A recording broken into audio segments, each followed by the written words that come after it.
చేతులు కాలేక ఆకులు పట్టుకుంటున్నది జనసేన.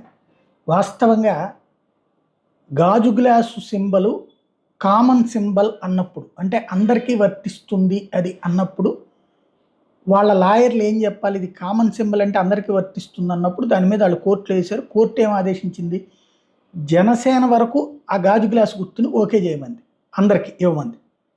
మిగతా వాళ్ళకి ఇవ్వద్దు అని ఉత్తర్వులు ఇవ్వాలి అందులో. అది సరిగ్గా అయితే కనుక అట్లాగా అడగాలి, అది అడగల. కానీ వాళ్ళ లాయర్లు పవన్ కళ్యాణ్ గారికి చెప్పేసింది అయితే అది ఓన్లీ మన వాళ్ళకే సార్ అన్నారు. ఆ కాగితం కూడా పవన్ కళ్యాణ్ గారికి ఇచ్చారు, అది నడిచిపోయింది. సీన్ కట్ చేస్తే ఇప్పుడు అది కామన్ సింబల్ కాబట్టి అని చెప్పి చాలామందికి ఇచ్చారు. 18 మంది బయట వాళ్ళకి ఇచ్చారు. అందులో ఎక్కువగా Telugu Desam rebels, Janasena rebels, BJP rebels ఉన్నారు. ఇప్పుడు హైకోర్టుకి వేశారు దాని మీద. హైకోర్టు ఇవాళ దాన్ని ఆ విచారణని రేపటికి వాయిదా వేసింది.